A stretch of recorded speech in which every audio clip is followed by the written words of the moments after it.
आज हम एक ऐसी किताब की गहराई में उतरने वाले हैं जो इंसानी दिमाग के उस पहलू को उजागर करती है जिसे अक्सर लोग अनदेखा कर देते हैं या जानबूझकर नजरअंदाज करते हैं। डैनियल जेम्स की किताब द डार्क साइकोलॉजी सीक्रेट्स हमें ये समझाने की कोशिश करती है कि लोग कैसे बिना जोर लगाए, बिना आदेश दिए दूसरों के सोचने, महसूस करने और निर्णय लेने के तरीकों को अपने पक्ष में मोड़ लेते हैं। ये किताब किसी को मैनिपुलेट करना सिखाने के लिए नहीं लिखा गया है, बल्कि इसका असली उद्देश्य है आपको अवेयर बनाना, ताकि कोई भी आपके इमोशंस, इनसिक्योरिटीज या ट्रस्ट का गलत फायदा ना उठा सके। इस किताब में डार्क साइकोलॉजी को एक खतरे की तरह नहीं, बल्कि एक वार्निंग सिस्टम की तरह समझाया गया है। हेलो ऑल, स्वागत है आपका आपके अपने चैनल ईट द बुक पर, जहां हम किताबें नहीं पढ़ते, उन्हें चबाकर आपकी जिंदगी में उतारते हैं, क्योंकि यहाँ हर किताब आपकी लाइफ का नया जायका बनती है। तो चलिए शुरू करते हैं पहले चैप्टर से। डार्क साइकोलॉजी आखिर क्या होता है? इस चैप्टर में लेखक सबसे पहले एक बहुत बड़ा भ्रम तोड़ते हैं। ज्यादातर लोग सोचते हैं कि डार्क साइकोलॉजी कोई रहस्यमयी या खतरनाक शक्ति होती है, लेकिन सच्चाई ये है कि ये साइकोलॉजी का ही एक हिस्सा है, बस इसका इस्तेमाल गलत इरादों से किया जाता है।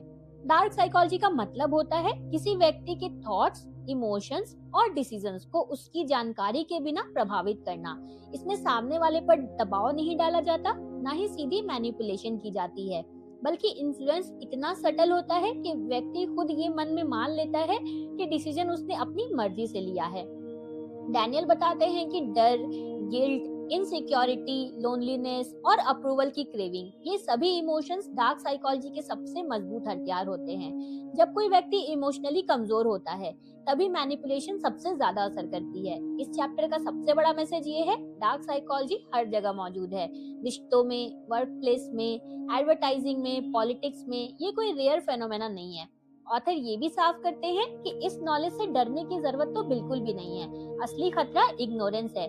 जैसे ही आप समझने लगते हैं कि मैनिपुलेशन कैसे काम करती है, वैसे ही उसका असर आप पे कम होने लगता है। अवेयरनेस ही इस पूरे गेम में आपकी सबसे बड़ी शील्ड है। चैप्टर 2। दूसरे चैप्टर में लेखक हमें इमोशनल मैनिपुलेशन की बुनियादी संरचना समझाते हैं। इमोशनल मैनिपुलेशन अक्सर बहुत स्वीट दिखती है। ये हार्श या अग्रेसिव नहीं होती, बल्कि केयर, कंसर्न और अफेक्शन के पीछे छिपी होती है। मैनिपुलेटर कभी सीधे नहीं कहता कि ये करो, वो सिचुएशंस ऐसी क्रिएट करता है कि आप खुद उसी दिशा में डिसीजन लेने लगते हैं जहां वो चाहता है। Gas lighting, guilt tripping, fake sympathy और इमोशनल प्रेशर, ये इस चैप्टर में एक्सप्लेन की गई सबसे कॉमन टेक्निक्स है। डैनियल बताते हैं कि मैनिपुलेशन की शुरुआत हमेशा ट्रस्ट से होती है। पहले मैनिपुलेटर आपको स्पेशल फील कराता है, आपकी बातें सुनता है, आपकी प्रॉब्लम समझता है, फिर धीरे धीरे वो आपकी कॉन्फिडेंस को वीकन करता है। आप खुद पे ही शक करने लगते हैं, शायद गलती मेरी ही है। यही डार्क साइकोलॉजी का कोर प्रिंसिपल है। सेल्फ डाउट पैदा करो, कंट्रोल अपने आप आ जाएगा। इस चैप्टर में ये सीख मिलती है कि इमोशंस अपने आप में गलत नहीं होते, लेकिन जब वे अनबैलेंस्ड हो जाते हैं, तब वे आपके खिलाफ इस्तेमाल किए जा सकते हैं। Healthy emotional boundaries, self respect और क्लैरिटी मैनिपुलेशन से बचने के ये सबसे ज्यादा मजबूत टूल्स हैं। चैप्टर 3, डेली लाइफ में डार्क साइकोलॉजी। इस चैप्टर में लेखक थ्योरी से बाहर निकलकर रियल लाइफ एग्जांपल्स पर बात करते हैं। डार्क साइकोलॉजी सिर्फ क्रिमिनल्स या विलन्स तक सीमित नहीं होता है, ये आपकी रोजमर्रा की जिंदगी का हिस्सा बन चुका है। ऑफिस पॉलिटिक्स, टॉक्सिक फ्रेंडशिप, रिश्तों में control, social pressure, marketing strategies, हर जगह इन्फ्लुएंस टेक्निक्स काम करती हैं। फर्क सिर्फ और सिर्फ इंटेंशन का होता है। ऑथर बताते हैं कि जब कोई व्यक्ति आपकी कमजोरी पहचान कर उसी पॉइंट पर बात करता है, तो ये कोइंसिडेंस नहीं होता, ये ऑब्जर्वेशन और एनालिसिस का रिजल्ट होता है।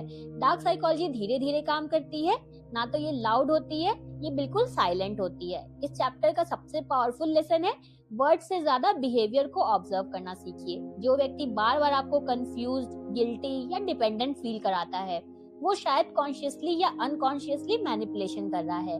डैनियल कहते हैं कि जब आप पैटर्न्स पहचानना सीख जाते हैं, तब मैनिपुलेशन खुद ब खुद दिखाई देने लगती है। अवेयरनेस आपको पैरानॉइड नहीं बनाती, बल्कि मेंटली स्ट्रांग बनाती है। तो हमने ये समझा कि डार्क साइकोलॉजी क्या है, इमोशनल मैनिपुलेशन कैसे काम करती है, और ये हमारे आसपास किस तरह क्वाइटली ऑपरेट करती है। अब समझते हैं डार्क साइकोलॉजी के कुछ सीक्रेट्स होते हैं। चैप्टर 4, इस चैप्टर में डैनियल को हमें बहुत गहराई से मैनिपुलेशन को एक्सप्लेन करते हैं। मैनिपुलेशन का मतलब जबरदस्ती बिल्कुल नहीं होता। असल में मैनिपुलेशन तब सबसे ज्यादा पावरफुल होती है जब सामने वाला ये मान ले कि वो अपने फैसले खुद ले रहा है। मैनिपुलेटर कभी लाउड नहीं होता, कभी अग्रेसिव नहीं होता। वो धीरे धीरे आपके इमोशंस की स्ट्रिंग्स को पुल करता है। पहले आपके नीड्स, फियर्स और इनसिक्योरिटीज को समझा जाता है, फिर उन्हीं पॉइंट्स को यूज करके इन्फ्लुएंस किया जाता है। कभी तारीफ के जरिए, कभी डर दिखाकर, तो कभी गिल्ट क्रिएट करके कंट्रोल एस्टैब्लिश किया जाता है। ऑथर बताते हैं कि मैनिपुलेशन अक्सर काइंडनेस और कंसर्न के मास्क के पीछे छिपी होती है। आपको लगता है कि सामने वाला आपकी केयर कर रहा है, जबकि असल में वो आपकी इमोशनल डिपेंडेंसी बना रहा होता है।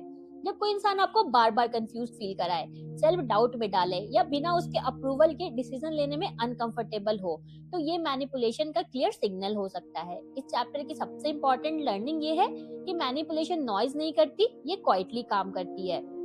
अवेयरनेस, इमोशनल क्लैरिटी और इंडिपेंडेंट थिंकिंग ही मैनिपुलेशन को पावरलेस बनाते हैं। अगर आपको बार बार ये लग रहा है कि आप इमोशनली ड्रेन्ड हो रहे हो, तो उस रिलेशनशिप या सिचुएशन को सीरियसली इवैल्यूएट करने की जरूरत है। चैप्टर 5। इस चैप्टर में ऑथर हिप्नोसिस को फिल्मों वाले ड्रामेटिक एंगल से अलग करके रियल साइकोलॉजिकल पर्सपेक्टिव से समझाते हैं। हिप्नोसिस कोई मैजिक ट्रिक नहीं है, ये एक मेंटल स्टेट है जिसमें इंसान हाईली फोकस्ड और सजेशंस के लिए ओपन होता है। डैनियल बताते हैं कि हम रोजमर्रा की जिंदगी में भी कई बार लाइट हिप्नोसिस में होते हैं, जैसे जब हम किसी बात में पूरी तरह खो जाते हैं या इमोशनल मोमेंट्स में लॉजिकल सोच कमजोर हो जाती है। Manipulators repetition, tone, body language और सही टाइमिंग का इस्तेमाल करके सबकॉन्शियस माइंड तक पहुंचने का ट्राई करते हैं। जब इंसान इमोशनली टायर्ड होता है, तब लॉजिक बिल्कुल पीछे चला जाता है और सजेशंस आसानी से एक्सेप्ट हो जाती है। ऑथर बताते हैं कि इसी वजह से प्रेशर में लिए गए डिसीजन अक्सर गलत साबित होते हैं। हिप्नोसिस का असली डेंजर ये है कि उस व्यक्ति को पता भी नहीं चलता कि वो इन्फ्लुएंस हो चुका है।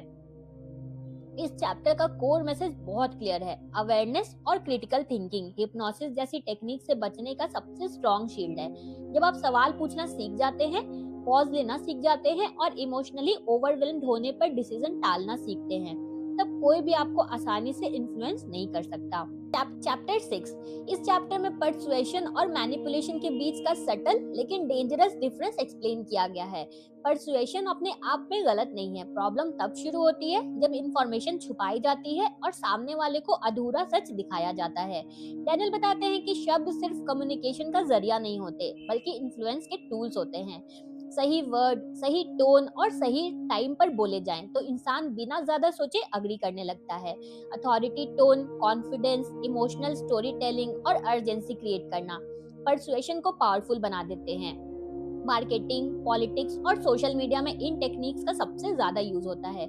इस चैप्टर का सबसे बड़ा लेसन ये है कि हर कन्विंसिंग बात सच नहीं होती। आपको ये समझना सीखना होगा कि वर्ड्स के पीछे इंटेंशन क्या है। जब आप इंटेंशन पहचानने लगते हैं, तब पर्सुएशन अपना असर खो देता है। क्रिटिकल लिसनिंग, फैक्ट चेकिंग और इमोशनल न्यूट्रलिटी पर्सुएशन से बचने के सबसे इफेक्टिव तरीके हैं। इसमें हमने ये जाना कि मैनिपुलेशन कैसे साइलेंटली कंट्रोल करती है, हिप्नोसिस सबकॉन्शियस माइंड को कैसे इन्फ्लुएंस करती है और पर्सुएशन शब्दों के जरिए कैसे काम करता है। चलो अब आगे के पार्ट में हम जानते हैं झूठ और धोखे की साइकोलॉजी। इस चैप्टर में डैनियल जेम्स हॉलिन्स डिसेप्शन को बहुत प्रैक्टिकल और रियलिस्टिक तरीके से एक्सप्लेन करते हैं। डिसेप्शन सिर्फ झूठ बोलने तक लिमिटेड नहीं होता है। कई बार सच को आधा बताना, कुछ बातें छुपा लेना या कॉन्टेक्स्ट बदल देना भी डिसेप्शन का हिस्सा होता है। डार्क साइकोलॉजी में झूठ अक्सर इतना स्मूथ होता है कि सामने वाला उसे पहचान ही नहीं पाता। ऑथर बताते हैं कि इंसान नेचुरली ट्रस्ट करने के लिए वायर्ड होता है। हम मान लेते हैं कि सामने वाला भी हमारी तरह ऑनेस्ट होगा। मैनिपुलेटर्स इसी ह्यूमन टेंडेंसी का फायदा उठाते हैं। वे बॉडी लैंग्वेज, टोन, एक्सप्रेशंस और टाइमिंग को इस तरह यूज करते हैं कि उनका झूठ बिल्कुल बिलीवेबल लगे।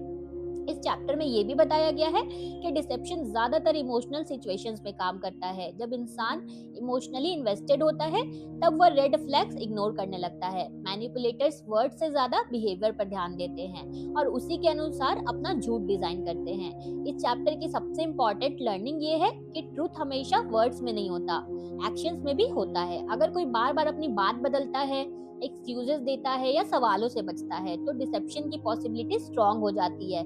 ब्लाइंड ट्रस्ट से ज्यादा जरूरी है कॉन्शियस ट्रस्ट। अवेयरनेस, पेशेंस और ऑब्जर्वेशन डिसेप्शन को पहचानने के सबसे ज्यादा पावरफुल टूल्स हैं। जब आप इमोशनल नहीं होगे, ऑब्जर्वेशनल मोड में होगे, तब झूठ खुद एक्सपोज होने लगता है। चैप्टर 8, ये चैप्टर पूरी तरह बुक का कोर है। डैनियल साफ कहते हैं कि डार्क साइकोलॉजी को समझने का मकसद दूसरों को कंट्रोल करना बिल्कुल नहीं है, बल्कि खुद को कंट्रोल से बाहर जाने से बचाना है। प्रोटेक्शन की शुरुआत सेल्फ अवेयरनेस से होती है। जब आप अपने इमोशनल ट्रिगर्स पहचान लेते हैं, जैसे अप्रूवल की नीड, रिजेक्शन का डर या इनसिक्योरिटी, तब मैनिपुलेटर्स के वेपन्स कमजोर पड़ जाते हैं। ऑथर बताते हैं कि मैनिपुलेटर्स हमेशा अर्जेंसी क्रिएट करते हैं। वे चाहते हैं कि आप जल्दी डिसीजन लें, बिना सोचे समझे कुछ भी डिसीजन ले लें। वही स्मार्ट और अवेयर लोग पॉज लेते हैं, सवाल पूछते हैं और क्लैरिटी आने का वेट करते हैं। हेल्दी बाउंड्रीज इस चैप्टर का सबसे स्ट्रॉन्ग मैसेज है। नो कहना रूड नहीं होता, बल्कि सेल्फ रिस्पेक्ट का साइन होता है। जब आप क्लियर कम्युनिकेशन और इमोशनल स्टेबिलिटी डेवलप कर लेते हैं, तब मैनिपुलेशन अपने आप फेल होने लगती है। इस चैप्टर में ये भी समझाया गया है कि इमोशनल स्ट्रेंथ लाउड नहीं होती, वो काम, स्टेबल और ग्राउंडेड होती है। जब आप खुद पर कंट्रोल रखते हैं, तब कोई और आपको कंट्रोल कर ही नहीं सकता है। Final conclusion, the dark psychology secrets हमें डराने के लिए नहीं, बल्कि जगाने के लिए लिखी गई है। ये बुक हमें सिखाती है कि दुनिया में इन्फ्लुएंस और मैनिपुलेशन एग्जिस्ट करते हैं, लेकिन नॉलेज उन्हें पावरलेस बना देती है। जब आप ह्यूमन बिहेवियर को समझने लगते हैं, तब आप इमोशनली वल्नरेबल नहीं, बल्कि मेंटली स्ट्रांग बनते हैं। इन्फॉर्म्ड माइंड को मैनिपुलेट करना आसान नहीं होता है। और इसी के साथ खत्म होता है the dark psychology secrets by Daniel James का ये पूरा सफर। अगर आपको ये वीडियो पसंद आया हो तो कमेंट में जरूर बताइए कि इस बुक से आपने सबसे ज्यादा क्या सीखा।